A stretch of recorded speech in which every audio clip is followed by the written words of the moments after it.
Welcome to You Can, my new show, Inspiration for Life. My name is Jag Singh.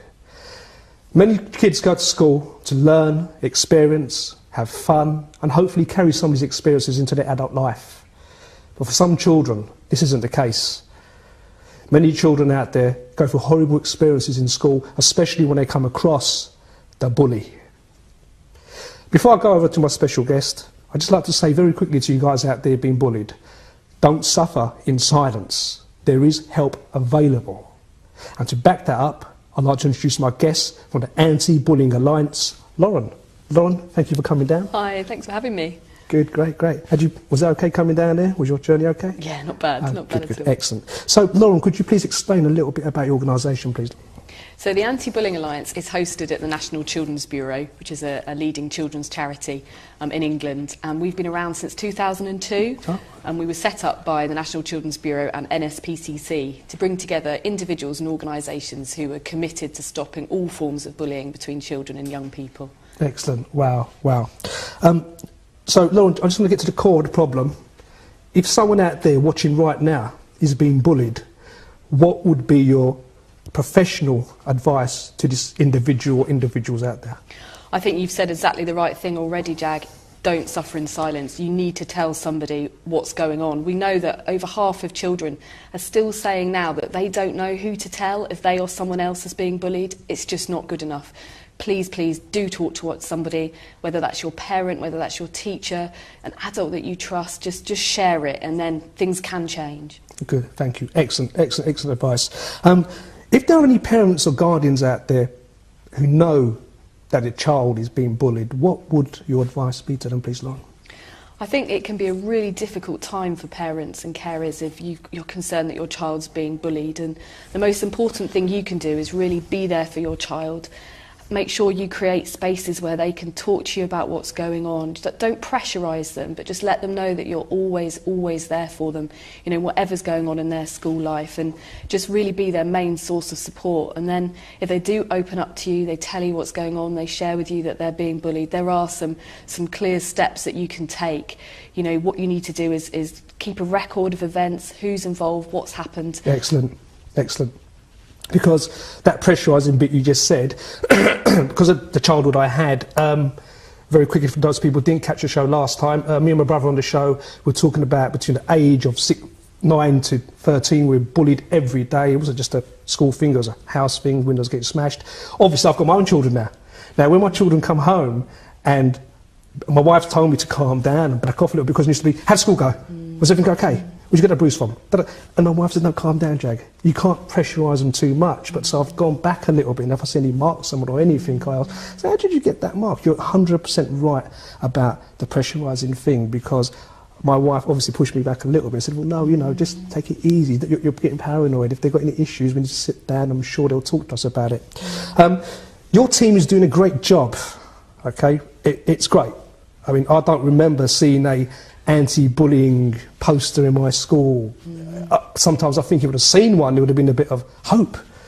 To know that there's an organisation out there going out of their way to help these children, that is great. So what can the viewers and the nation do to support your organisation? There are lots and lots of different ways they can get involved. So visit our website, www.anti-bullyingalliance.org.uk. Follow us at ABA online. There is lots of advice on there for parents and carers around bullying. You can become a member of the Anti-Bullying Alliance, and it's really a great help to us when people fundraise for our work as well. Excellent, brilliant, Lauren. Children, when they're being bullied, they don't come home sometimes and shout to their parents that they've been bullied. Maybe because of embarrassment, or maybe because they just think it's normal. I'm going by my personal experiences. How can parents spot the signs that the child is being bullied? There are a number of different signs that are quite common if someone's going through bullying. So you might find that they're making reasons, excuses why they don't want to go to school. So on a Sunday night, you might be getting a lot of the, oh, I've got a bad tummy, you know, quite a lot of sort of psychosomatic illness. Or you might find that they're acting out, their behaviours just change one way or another, or they're very anxious whenever they come off their phone or their tablet, just a sense that really they're not happy in themselves. You are 100% right, because my daughter Alicia, when she has had issues at school, it's always, oh, I don't want to go to school today. And obviously me being the wife said, calm down. But Alicia, why is that, darling? What happened? I mean, why don't you want to go to school? And you always find out that there is, well, he pushed me yesterday. Well, I mean, that is great. And like I said, I'm on a radar on it, but I don't want to pressurise the children too much. So on a Sunday night when the child saying doesn't want to go to school, obviously the parents or guardians sit back and think, wait a minute, there's some sort of issue there. Okay, good.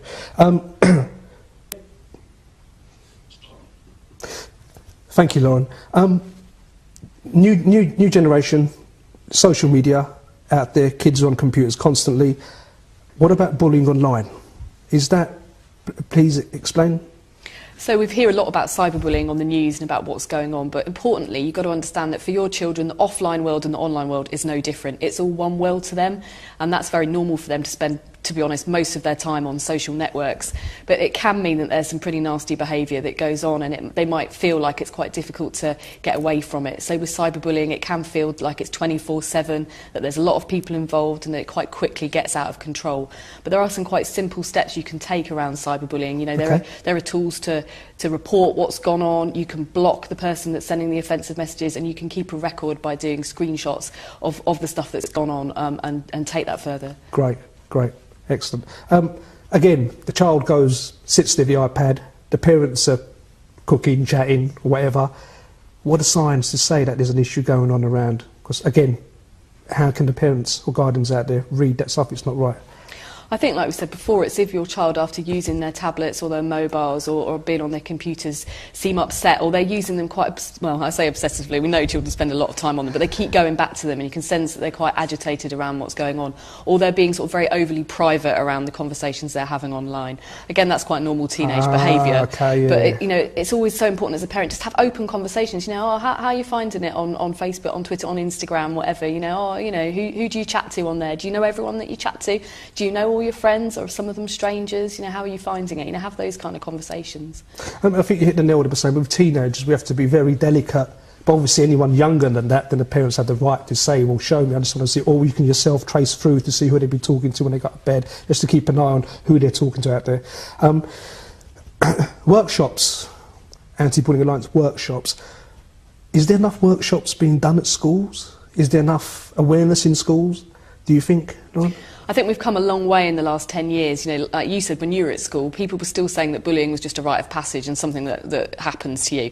I think there's less and less people who have that attitude now. People do take it much more seriously, but there's always much more work to be done. And I think, you know, we hope that with this change in government, that they will see tackling bullying as a real priority for our children and young people. Talking about the new government, obviously I've spoken to a few people in the newly elected government who I'll be speaking to as well, because obviously I want to see what they're doing. What I'd like to say is that people out there, children out there who are suffering from bullying, it goes back to what we started off the interview with. They mustn't suffer in silence. If you suffer in silence, then we cannot help you. With the Anti-Bullying Alliance, can there be, if there's any organisations out there or any schools that have got a certain problem where the bullying is, can they contact yourselves and any organisations like Scouts or schools or anything? Can they contact yourself for any help or assistance? Well, there are lots of children's organisations that do give different types of support around bullying. So if you're a child, we'd really recommend that you contact Childline, you know, to have some of that immediate opportunity to talk through what's going on. There are also support organisations for parents, and schools can talk to the Anti-Bullying Alliance if there's a problem they're finding difficult to resolve, or we would encourage them to go to their local authority as well, because actually bullying is by law a child protection matter, and children's services legally should take it seriously. Okay, so by law, it's a part of the law now. So when me and my brother were growing up in the 70s, there was no such importance around it. I mean, we remember teachers actually getting in their cars and driving off while we're getting beat up.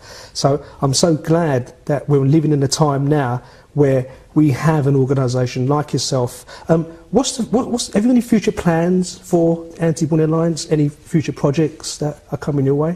Well, each year we have Anti-Bullying Week, so it's November 16th to 20th November, and this year the theme is Make a Noise About Bullying. Okay, and it's about really supporting all children and young people to speak out about bullying, whether it's happening to them or to someone else.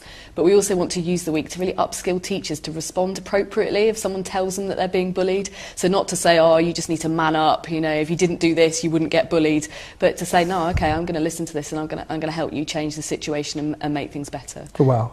Wow, excellent. Excellent, because me and my brother, the main problem we had was not only did we suffer the bullying at school, our windows were smashed by hooligans, etc. We thought to ourselves, well, it's not worth telling mum and dad because they've got enough to deal with. I mean, my dad is a respected Sikh, and in the 70s when he went out with his turban, he was constantly abused, and we thought, well, we're not going to tell our parents what's going on because we've got enough to deal with. But that just made matters worse. It made matters worse for us. And if you are suffering out there, the best thing to do is to contact the help organisations Lauren has spoken about, and help is available. Don't think you're on your own and don't suffer. Even if you're being bullied, you tell a friend. Would you advise someone to speak to a friend if they're shy, to speak to their parents or teachers or whatever? Yeah, absolutely. Even if they can speak to your friends? Definitely, because it's about not feeling like you're alone. Because what bullying does is it makes you turn in on yourself and think, oh, it must be something about me. If only I was different, or if only if I did this, people would like me and I wouldn't be bullied. But that's not true. It's not your fault. It's nothing to do with you. It's all about the person that's doing it to you and nothing about you. And so it's really about just, you know, upping your confidence, doing things that make you feel good about yourself. Excellent, excellent, Lauren. Thank you very much. If we're talking about the victim here, then let's talk about the bully. Okay? The bully out there, what would you say to a bully if you knew someone who was going around picking on the short, slim, whatever colour of skin? What would the advice that you'd give that person you knew they were a bully, Lauren? I think really importantly, what we know from research is that bullying is often a group behaviour. Ah, so okay. while we often think about there being a bully and a victim, there's nearly always a wider peer group involved. So with a typical bullying situation, you might have the main sort of bully, perpetrator. They usually have a sidekick that's kind of backing up what they're doing, and then you have everybody else who's standing around. Some people might be laughing, some people might be like, oh, I'm not actually that comfortable with that. Some people might be walking away. So what we really say, what's most important is about changing that group dynamic. And so it's working with that young person that's bullying the other person, say, do you know what effect that you're having on them? Do you know how that's making them feel? But working with the wider peer group to say, is this really how you want to live your lives? Like, do you know, how is this affecting all of you? And how could you actually live happier, better, more fulfilled lives by treating each other with respect and tolerance? You just said there, when someone looks at bullying in school, behind the corridors or behind the doors, and I think, well, this ain't really right, it shouldn't be happening. What should that person do? Again, speak out about what's going on. So if you're one of those people on the outside, what we tend to call the bystander, okay, and you're right. seeing it and you don't actually like it, you don't feel comfortable about it, talk to your other friends and say, well, what do you think about that? You know, what can we do about it? What can we do about it as a school or as a community? How can we stand up for the other person? And it might be you don't want to just go in and you know, say, oh, I don't like this. You know, you might not feel comfortable. What you could do is that you could... Not the reaction could be exactly. from It's unpredictable, before you know it, yeah, but you could stand alongside the person that's being bullied. Just stand alongside them. Just say, come on, let's go over here, and just walk away with them, take them away from the situation. Something as simple as that can really change that dynamic. Good. So for you guys out there, you know bullying's happening and you know someone's bullying someone in your school, you can make a difference. Is that right, Lauren? Absolutely. You can make a difference by speaking to someone. You don't have to get involved, you don't have to become the target, and don't feel the peer pressure of going along with it because it's okay. No, it's not okay. It can destroy a person's morality, confidence. And after all, does that person really deserve to be bullied? Do they really deserve to be bullied out there, Lauren? Absolutely. Everyone has the right to be happy. Everyone has a right to go to school, as I said at the start of the show, to work experiences, to get lovely experiences. So when you grow up, you become a great adult. With myself, obviously, my faith in my religion helped me and my brother get through. Also, obviously, having a childhood that I had was going to have its consequences with me, which it did.